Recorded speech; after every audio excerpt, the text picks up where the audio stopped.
নমস্কাৰ সৰু সৰু কিন্তু ভয় লগা কিছু ভৌতিক ঘটনালৈ প্ৰত্যেক দিনাখনৰ দৰে মই ঝৰ্ণা আহিছো আপোনালোকৰ কাষলৈ এটা নতুন সপ্তাহৰ আৰম্ভণি সপ্তাহবোৰ যে কেনেকৈ পাৰ হৈছে চাওঁতে 2025 চনৰ 6টা মাহ শেষ হৈ 7 নম্বৰ মাহটোত সোমালো আৰু সদায় পঢ়ি আছো একোটা অভিজ্ঞতা আজি সপ্তাহটিৰ আৰম্ভণি কৰিবলৈ লৈছো কাকলি ডেকাই গুৱাহাটীৰ পৰা লিখি পঠিওৱা এক বৰ শিহৰণকাৰী অভিজ্ঞতাৰ জৰিয়তে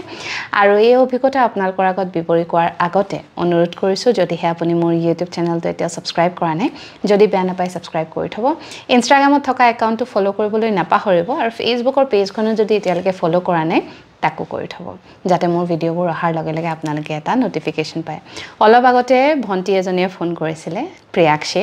তাই সুধিছিলে যে বা আপুনি ভিডিঅ'বোৰ কেতিয়া ৰেকৰ্ড কৰে সময় ক'ত পায় আৰু ভিডিঅ'বোৰ ৰেকৰ্ড কৰাৰ আগতে আপুনি কিমান সময় লয় তেতিয়া তাইক ক'লো ভাত পানী বনাই দৌৰা দৌৰিকে অভিজ্ঞতা এটা পঢ়ো আৰু কেমেৰাটোৰ সন্মুখত বহি ৰেকৰ্ড কৰো গতিকে প্ৰিয়াক্ষী এতিয়া যদি চাই আছা এয়া তোমাৰ লগত কথা পতাৰ পিছত মই মোৰ অভিজ্ঞতাটো ৰেকৰ্ড কৰিবলৈ লৈছো আৰু সকলোৰে মাজত বিলাই দিবলৈ লৈছো গতিকে মন দি শুনিব সকলোৱে লগতে কৈ থওঁ যি সকলে এই শিতানৰ পৰা অলপ অসুবিধা পায় বা ভয় লাগে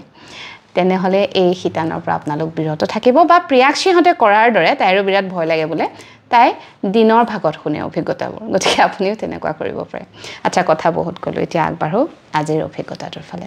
এই ঘটনা লিখি পঠিয়াইছে কাকলি ডেকাই কাকলি ডেকা আছিল এতিয়া তেওঁ তালুকদাৰ হ'ল তেওঁৰ ঘৰ ৰঙিয়াত আৰু ৰঙিয়ালৈকে তেওঁ বিয়া হৈছে 2019ত তেওঁৰ বিয়া হৈছিল তেওঁৰ হাজবেণ্ডৰ ঘৰত শাহু শহুৰ তেওঁৰ হাজবেণ্ড আৰু তেওঁ মানে 4জন মানুহ তাৰে শাহু আৰু শহুৰ বহু বছৰ আগৰে পৰা পেৰালাইসিস হৈ বিছনাতে পৰি আছে মানে তেওঁলোক বেডৰিডেন আৰু তেওঁৰ হাজবেণ্ডে আগতে দিল্লীত পঢ়া-শুনা কৰি তাতে চাকৰি কৰিছিল কিন্তু যেতিয়া মাক দেউতাকৰ এনেকুৱা অৱস্থা হ'ল তেতিয়া তেওঁ দিল্লীৰ চাকৰি বাকৰি এৰি অসমলৈ ৰঙিয়ালৈ উভতি আহিবলগীয়া হ'ল আৰু অহাৰ পাছত তেওঁ নিজৰ ব্যৱসায় আৰম্ভ কৰিলে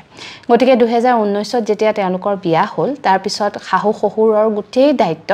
কাকলিয়ে নিজৰ ওপৰতে ল'লে কাৰণ হাজবেণ্ডে ব্যৱসায়ত সময় দিব লাগে আৰু কেইদিনমানৰ পিছত তেওঁলোকৰ মানে কাকলিৰ শহুৰেক ঢুকাই থাকিলে তেওঁ বহু দিনৰ পৰা পেৰালাইসিছত ভুগি আছিল গতিকে তেওঁলোকৰ বিয়াৰ কেইদিনমানৰ পিছত তেওঁ ঢুকাই থাকিলে তেওঁ ঢুকুৱাৰ পিছত অবভিয়াসলি ঘৰখন একেবাৰে হেমেকি গ'ল ঘৰৰ যেতিয়া মূল খুঁটাডাল লৰি যায় তেতিয়া কেনেকুৱা অনুভৱ হয় সকলোৱে জানে গতিকে কাকলিহতেও বৰ সুখেৰে দিনবোৰ পাৰ কৰিলে তেওঁৰ কাজকৰ্মবোৰ সুন্দৰকৈ হৈ যোৱাৰ পিছত মন নথকাৰ সত্ত্বেও কাকলি গিৰিয়েকে আকৌ কামত মন দিবলগীয়া হ'ল শাহুৱেক তেতিয়াও পিছে বেডৰিডেনে হৈ আছে কাজকৰ্ম হৈ যোৱাৰ 5 নম্বৰ দিনাখনৰ কথা পৰিয়ালৰ সকলোবোৰ তেতিয়া নিজৰ নিজৰ ঘৰলৈ গ'ল আৰু কাকলিৰ গিৰিয়েকো ৰাতিপুৱাই ভাত পানী খাই কামলৈ বুলি ওলাই যায় তেওঁলোকৰ শহুৰেক যেহেতু পেৰালাইসিস হৈ বহুত দিন পৰি আছিল গতিকে তেওঁলোকৰ মানে দিনটো এটা ৰুটিন আসলতে শাহুৱেক আৰু শহুৰেকৰ কাৰণে তেওঁলোকে কি কৰে ৰাতিপুৱা উঠি দুইজনে প্ৰথমে নিজে মুখ হাত ধুই লাল চাহৰ লগত কিবা এটা বিস্কুট খাই দিনটো আৰম্ভ কৰে কাকলিয়ে তাৰ পিছত লৰালৰিকে ৰাতিপুৱাৰ জলপান ভাগ বনায় তাৰ পিছত শহুৰেকক উঠাই আনে তেওঁক উঠাই আনি পিছফাললৈ কলপাৰলৈ লৈ যায় মুখ হাত ধুবৰ কাৰণে তেওঁ তেতিয়া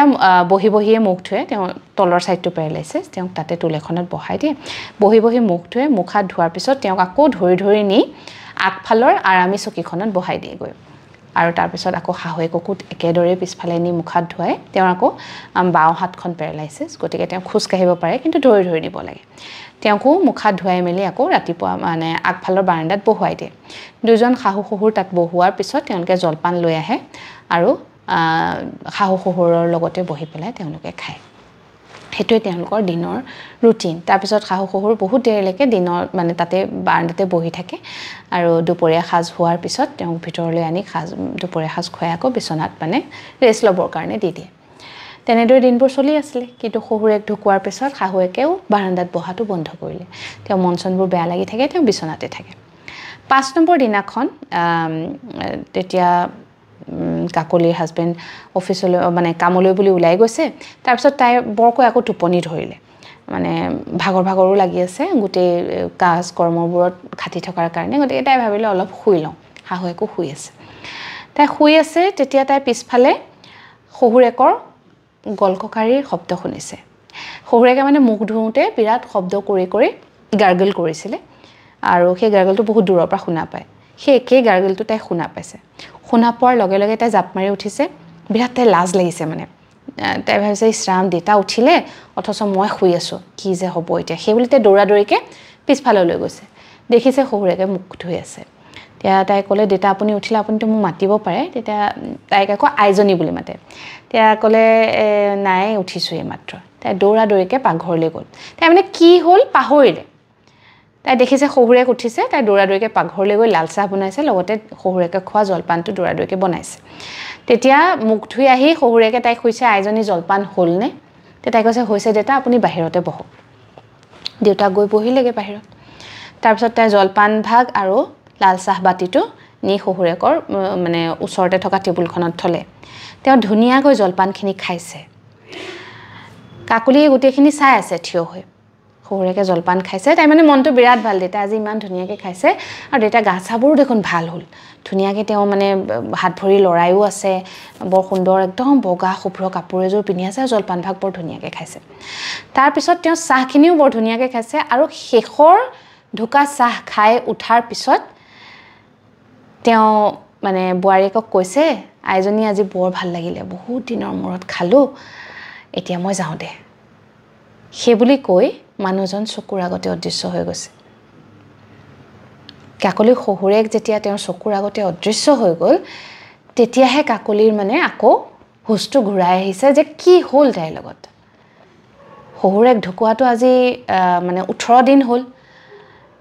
তাৰপিছত তাই শহুৰেকক দেখিছে স্পষ্ট পিছফালে মুখ হাত ধুইছে ভিতৰলৈ সোমাই আহিছে আগফালৰ বাৰাণ্ডাত বহিছে তেওঁ আৰ্মি চকীখনত বহিছে তাই নি জলপান দিছে ধুনীয়াকৈ জলপানখিনি খাইছে কথা পাতিছে আৰু তাৰপিছত চকুৰ আগতে অদৃশ্য হৈ গ'ল তাই সেইখিনি কথা মানে অলপ দেৰি মানে পাগলি আছে মানে আকৌ ভাবি আছে যে কি হ'ল আচলতে কি হ'ল বুলি তাৰপিছত তাই হুককৈ কান্দিছে তাই ইমানেই বেছি কান্দিছে যে শাহুৱেকে ভিতৰৰ পৰা চিঞৰি মাতিছে কি হ'ল তোৰ কিয় কান্দিছ আৰু সেইখিনি সময়তে আকৌ কাকলি গিৰিয়েকো আহি পাইছে এই ঘৰ তেওঁ কিবা এটা কামত ঘৰলৈ আহিছিলে তাই দেখিছে কাকলি কান্দি আছে বাৰাণ্ডাত বহি দেউতাকৰ চকীখনত ধৰি তেতিয়া তেওঁ গম পাইছে যে তাই হয়তো দেউতালৈ চাগে মনত পৰিছে সদায় জলপান দি একেলগে খোৱাৰ মানে অভ্যাস আছে যিহেতু তেওঁ আহি পেলাই সুধিছে কি হ'ল তুমি ইমান কিয় কান্দিছা তেতিয়া তাই গোটেইখিনি কথা ক'লে তাইৰ লগত যোৱা প্ৰায় 15-20 মিনিটে কি ঘটিলে সেই কথাখিনি শুনাৰ পিছত কাকলিৰ স্বামীয়েও গিৰিয়েকেও হুকাই কান্দিছে তেওঁলোকৰ পিছে ভয় লগা নাই দেই তেওঁলোকৰ মানে পৰিস্থিতিটো মানে যেতিয়া অনুধাৱন কৰিব পাৰিছে যে কি হ'ল আচলতে তেওঁলোকৰ জীৱনৰ মানে তেওঁলোকৰ মাজৰ পৰা দেউতাক নাই অথচ দেউতাক আহিছিলে সেই গোটেইখিনি কথা ভাবি মানে তেওঁলোকৰ বিৰাট দুখ লাগিলে এই ঘটনাটো ঘটাৰ পিছে আজিলৈকে আৰু কাকলিয়ে শহুৰেকক কেতিয়াও দেখা নাই আজি 6 বছৰ হৈ গ'ল কিন্তু এতিয়াও তাই মানে মনলৈ কেতিয়াবা ভাব আহে হয়তো চাগে শহুৰেকে মানে শেষৰ বাৰলৈ তাই বনোৱা জলপান ভাগ খাব বিচাৰিছিলে সেইকাৰণে চাগে তেওঁ আহিছিলে খাই তৃপ্তিৰে খাই তেওঁ নিজৰ পথত গুচি গ'ল বৰ আচৰিত এটা ঘটনা আজি পঢ়িলোঁ